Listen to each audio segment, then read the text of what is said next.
Hello, everybody. Welcome to therapy. I got my co-host with me. Hello. Anywho, it's been a long damn week, Yes. especially given what went down Mm. at the Capitol. So I am sure we all could use this drink more than ever. Could use a little therapy. And therapy, too. Disclaimer, this is not real therapy. It's a virtual bar, so I'm just saying. Thanks for clearing that So up for don't us. think you're gonna go to real therapy and your therapist is gonna be here mixing drinks. Although, not a bad. Oh gosh. If you want that type of therapy, you need to come to the lounge. Right. Come to therapy, the bar. The virtual bar for now. It's not Yes. actually open yet. So today we will be making a drink called CPS. CPS in our line of work stands for Child Protective Services. But in therapy, CPS stands for the 3 ingredients that will be in our drink, which is, Merrick is going to make it one way, and I'm going to make it the other way. What ingredients are in yours, Merrick? Yes. So in my CPS drink, we have the C, which is a splash of cranberry juice, the P, which is whipped Pinnacle whipped vodka, and the S is seltzer. What kind of seltzer are you using? I have just some Polar seltzer, but I should note that it's the cranberry lime flavor. Oh, so to go with your splash of cranberry. Yeah. And the P in CPS could be either Pinnacle vodka. It doesn't have to be the whipped, but Merrick is fancy. So she's going to use the whipped one. Or it could be Prosecco. Or it could be whatever the hell kind of vodka you got out. So I'm making mine with Prosecco. And I'm going to use a splash of cranberry. And I'm going to use the sparkling, the seltzer I have is watermelon flavored. I know what mixture of flavors, but that's what I had. Okay. Your drinks always come out tasting good. So and we the reason why the CPS drink. Well, first of all, let's make the drink because I need yes, please. So I am very afraid to open champagne because I don't like opening champagne either. This is leftover from New Year's. I don't like opening champagne because I'm afraid the cork is gonna pop and stab me in the eyes or break a window or something. Eva, I'm using Jason's shot glass to measure. What does that say? Take your best shot. That's Jason's. Yes. But you're so cute measuring out your drinks. I just pour stuff in, man. Oh, of course you do. Heavy on the liquor. I like to give people the bang for their buck, you know? If you're going to come to my bar and pay $7 for a drink, I want you to have just alcohol in it. My bar will be all measured out. No. Jason likes a strong drink, so I'm used to adding extra to his or double the shot. Okay. And I told you, I made the drink last night because I didn't want to share it with, all of our viewers without tasting it first. What if it tasted terrible? So I made it last night for Jason and I, and he just kept saying, "This tastes like Kool-Aid. This tastes like Kool-Aid. Wow, this tastes just like Kool-Aid." I'm like, why does he think it tastes like Kool-Aid? I mean, it's got cranberry juice in it, but maybe it does taste like Kool-Aid. Or yeah, maybe that was his way of telling me that it wasn't strong enough though. I didn't measure ours out last night. Well, oh my gosh, we have that same glass, those same glasses that you do to drink his whiskey in. We got these at Home Goods. Yeah, ours at Home Goods too. And he likes to drink his whiskey with 3 ice cubes. Very particular about his 3 ice cubes. Oh, just 3. Not 4 and not 2. 3, please. I'm struggling to open up this champagne. I'm like already drinking. I'm sorry. Good job, Neva. I got it. It's a celebration. So, did we actually tell the viewers what CPS stands for? In our line of work? I know you started to, but yeah, I said it stands for Child Protective Services. right. In our line of work. And so my CPS, unlike Merrick, I'm not as classy. I'm not going to measure, and I'm just going to pour. I'm going to pour till my ancestors whispering.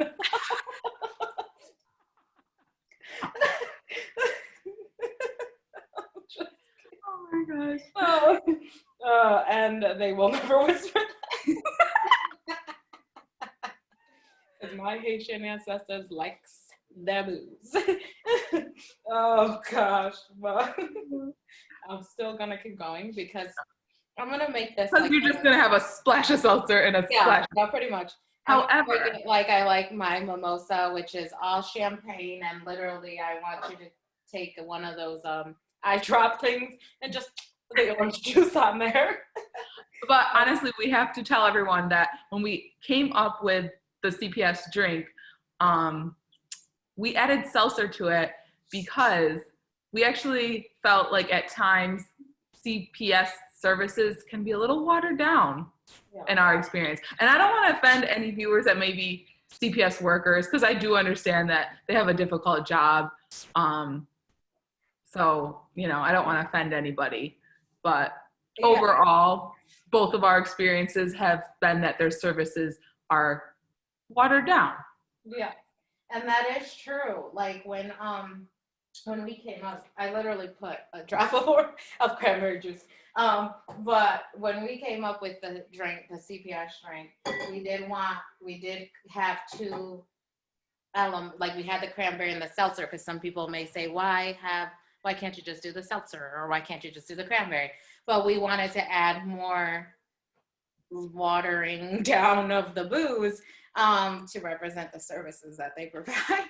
And like Merrick was saying, and this is nothing against, because this is our fellow social workers do work in that field, and it's nothing against them, because the watered down services is not because of them.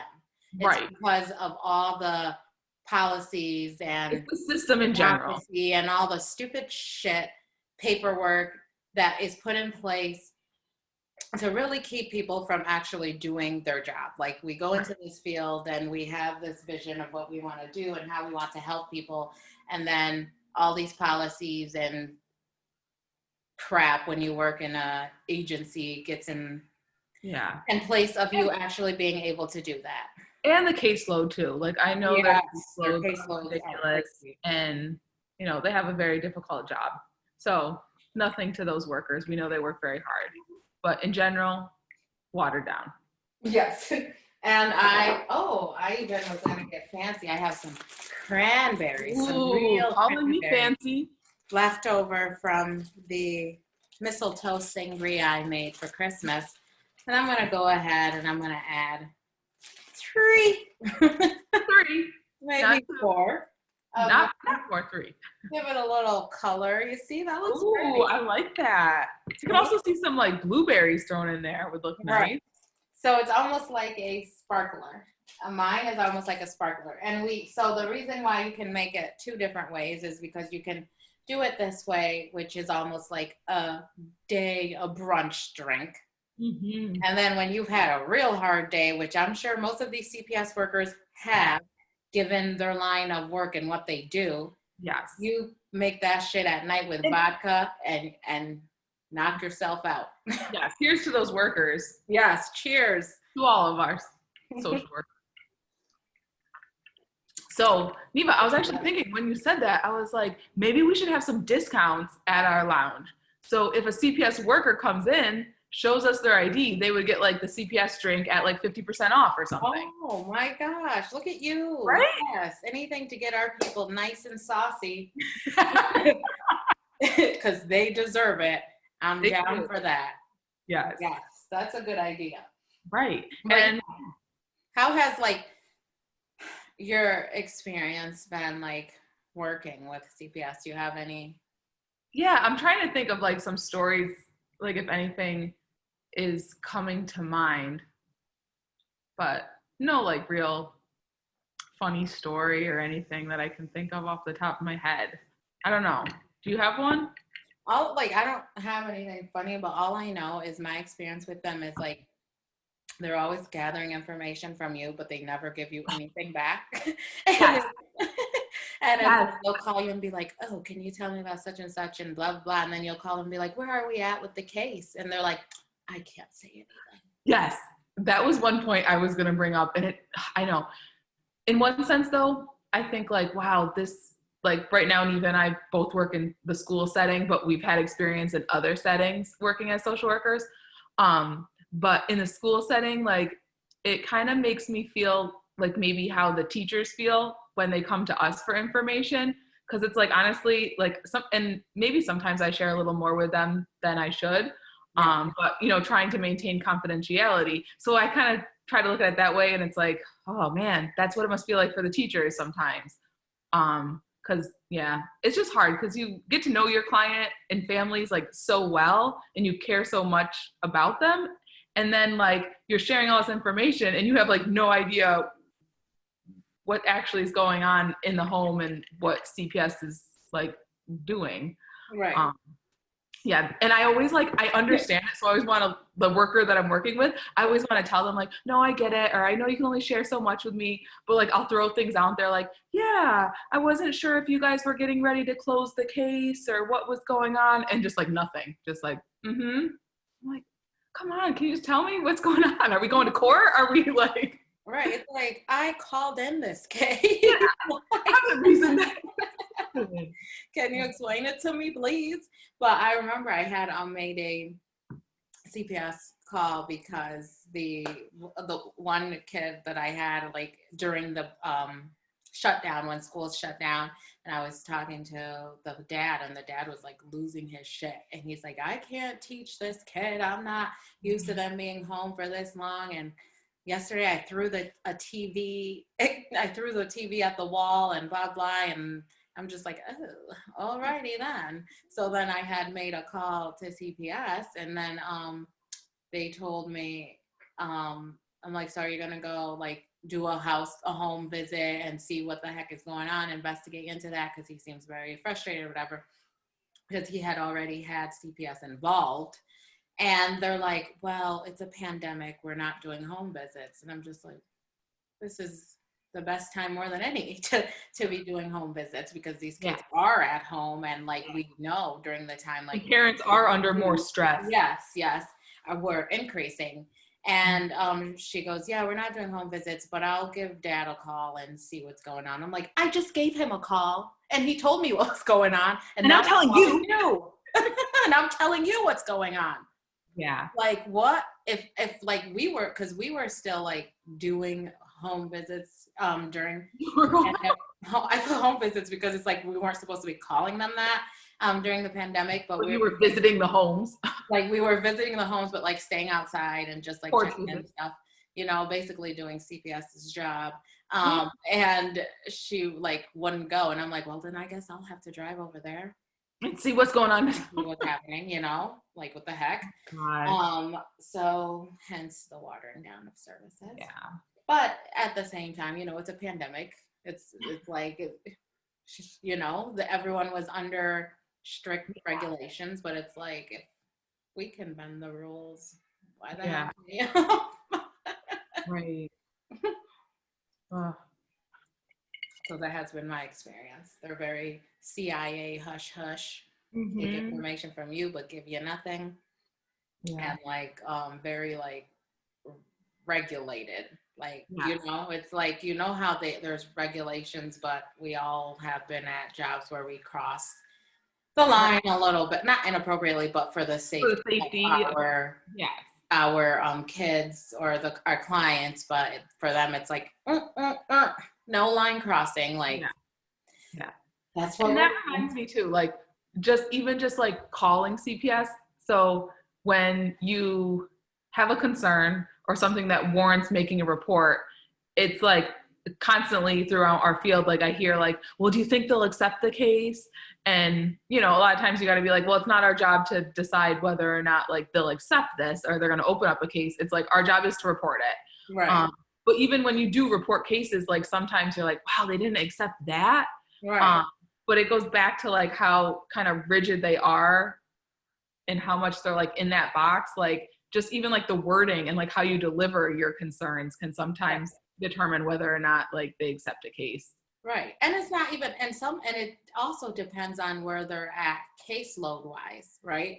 Because there'll be times like I'll call and I'll be like, oh, this kid, and the mom came in with the kid and smacked him across the face right in front of me. We have it on camera, like, and they'll be like, well, we're not going to accept that. And I'm just like, but we have it on camera. And then it'll be like, and then one day the nurse will come to you and be like, this boy came in with dirty fingernails.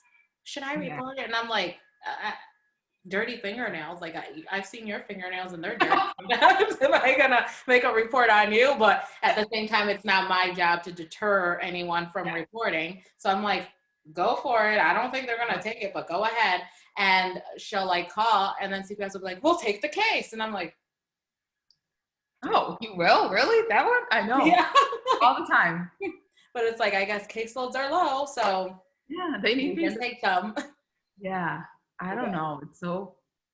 But it's like also the other thing that drives me nuts is because when you work in a school or certain settings, we're all mandated reporters. Yes. Which basically means if a kid or anyone reports like abuse or harm to themselves or anyone else, it is our role to report it. Mm-hmm. And so what drives me nuts is when a client will report to somebody about abuse, like will report to a teacher or someone else about abuse, and then they're coming to me and telling me to report it. And I'm like, that they did not say that to me. They said it to you because you are a mandated reporter. Right.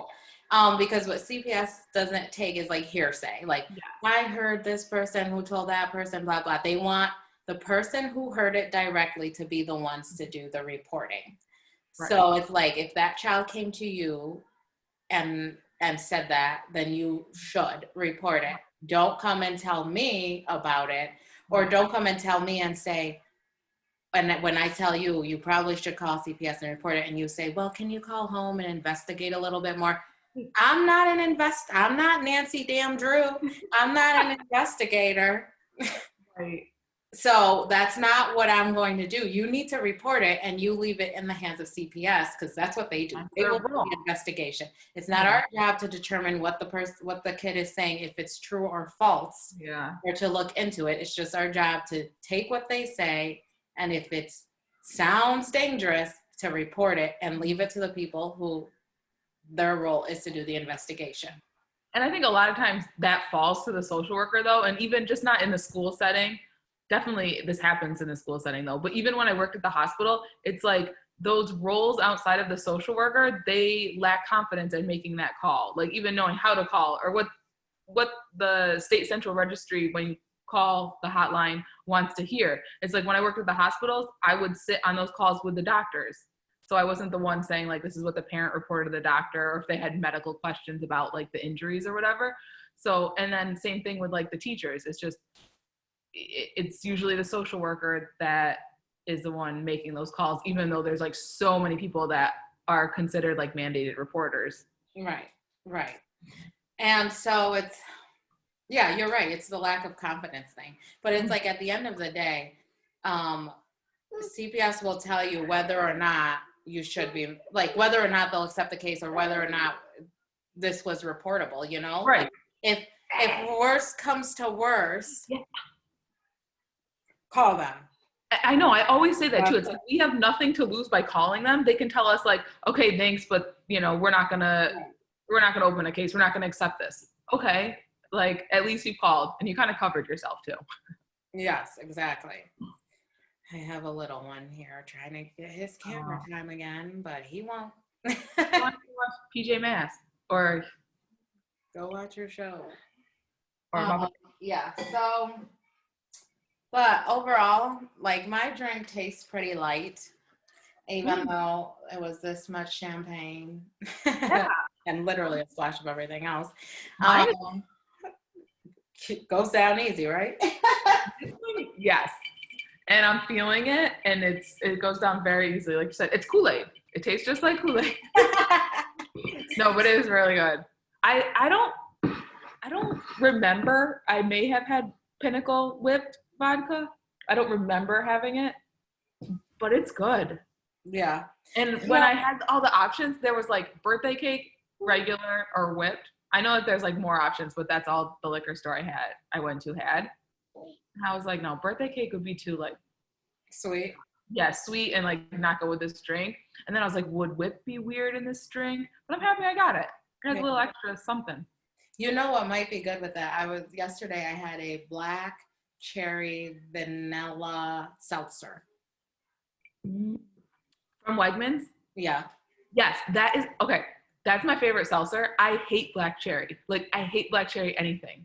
Yeah. And that is my favorite seltzer. It's so good. Yeah, so maybe like that with the whipped. Yes. That might taste pretty good. None of your business. Good call there. All righty. So, but like we said at the beginning of this, and light of everything happening in the world, I feel it's only appropriate that we address it a little bit. What the fuck is happening? Seriously. But like I said, and Neve and I text throughout the week just to basically survive our weeks a lot of times. And I said to Neva, like, I keep trying to be like hopeful, like that's my personality, like positive and hopeful. And every time I say or think it can't possibly get any worse, it's got to get better from here, something happens. Right. And it's funny because literally when we first introduced therapy and we did it, we were like, Happy New Year, cheers to like hopefully, and people are like, New Year 20, I can't wait for 2021. And we commented on that, like, what did people think was going to happen? And it's like 2021 is here and it came in with a freaking bang. And it seems like things are worse, to be honest with you. And for so many reasons, like I feel like everyone is traumatized from 2020. So it's like, I feel like starting off the year this way and the events that have happened in the past week is just like, oh my God, here we go again. Like, right. It's just, I'm disgusted. Like, I have no hope in this country. And I am literally scared for like people of color because of all the hypocrisy and all the shit that's going. Like I watch the news and I see the reaction of law enforcement to those rioters, those terrorists. They are literally fucking terrorists, and what they did at the Capitol, and it doesn't even match whatsoever how they reacted during the Black Lives Matter protests, which were most of them peaceful protests. And so I'm thinking, where the hell is your tear gas? Where is the aggression? Like, they're over here taking selfies with these people, like holding hands and walking them down the steps to escort them out. And I'm just like, this is afraid. They're like hesitant to even pull out their weapons or anything. And these people are like in their face, like spitting in their face, pushing them and all that stuff. And I'm just like, man, this goes to show you, like, if for those who don't believe white privilege is a thing and doesn't exist, this is the epitome of white privilege. But there's still people that do not see it and are justifying or making excuses or conspiracy theories. Right. What happened, which is, again, even more upsetting. Like, right. It's been like, I try not to comment on Facebook to some ignorant people saying, oh, it was Antifa. They are the ones who, like, as soon as I read one of those comments, I'm like enraged and boiling inside. And it takes every ounce of self-discipline I have to not reply, because I'm like, if I went replying to all these people, that would consume my whole day. And I just want to delete them. Once I figure out how to delete people, how to block them, I will. No, don't ask me. Like, I've been working on I'm like, I can't figure it out. How do I do this? I will be doing that because I don't need that negativity. I could have 5 whole friends on Facebook and I could care less because I don't need any of that negativity and that nonsense. These people are so full of shit. Their eyes are brown. That is what it is. There's that Neva phrase I love. I know. I have friends who will, first off, like, they'll send me something, they'll be like, yep, delete, like, just deleting left and right. Friends, quote unquote. Yeah. And I have another friend who, like, when this happened and when the election was going on, she had said, like, oh, Merrick, like, I don't want to get into like a battle with somebody or whatever. Anything that I'm going to say on Facebook or post on Facebook, I'm going to send to you first as like a filter, just to make sure like I'm making like good choices about it, or like not entering like a back and forth.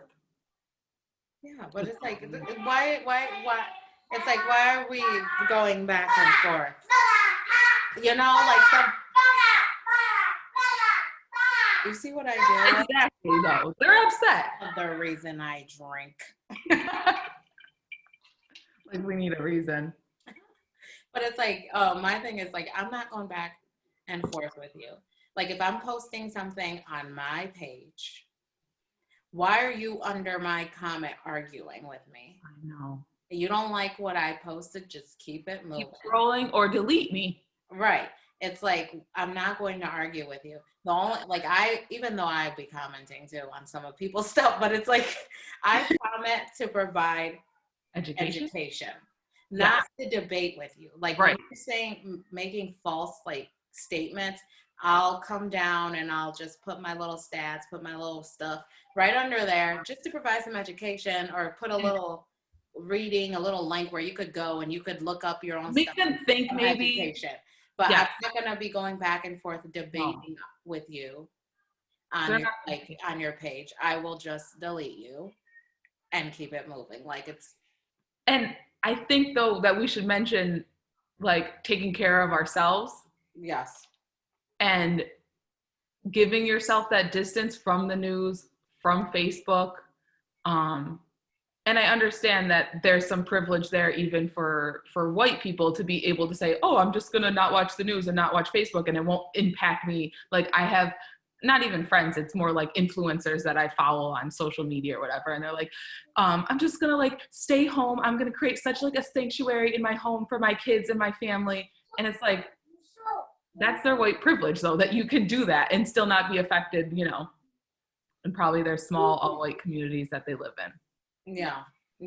And that's like what my self-care is going to be, distancing myself from the news, from social media, because I'm like, every time I open it up and I see something, I just get so angry and I just want to, I don't want to engage with ignorance, because who wins out of that?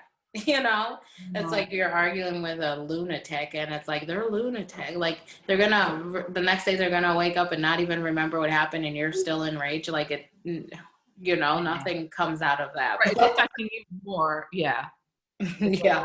For you. But yeah. Oh gosh. I'm finding out how to delete them too. Hi. Hi. What? Punch. Punch. But yes, but thank you all for joining us to make our CPS drink. And once if we do open this bar, not virtually, but in vivo, and you're a CPS worker, come through and you can get a discount on the CPS drink. And if you like it strong, we won't water it down for you. We won't do you like your services. We won't do you like you do us and the clients we work with. An eye for an eye just leaves the whole world blind. A watered down service with a watered down drink just leaves us all sober. And that's not good during this time. That's not. But yeah, so thank you all for joining us. Next week, oh man, we will be making something else. Yes. I don't have my menu with me. We do have a menu though. Yes, we will look and see what's next on the menu, get our ingredients together, and we hope that you join us. Right. And hopefully during the week you try out the CPS and you can comment under this this video, and let us know how it tasted and which option did you go for. Did you do the Pinnacle vodka or did you go with the Prosecco? And or any recommendations for change. Right. Anything different you tried, you know, if you tried a different type of seltzer that really spiced it up or whatever, let us know and we will try it too.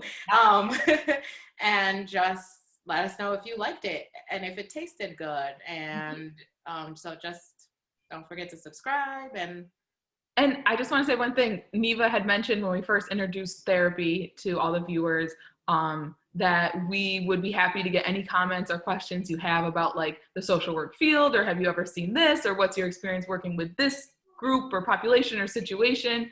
I would love to like just see what, you know, some people are interested in hearing about, or right. Or if you're interested on being a guest on therapy, please do reach out and let us know. We will be more than happy to have you here mixing with us and drinking.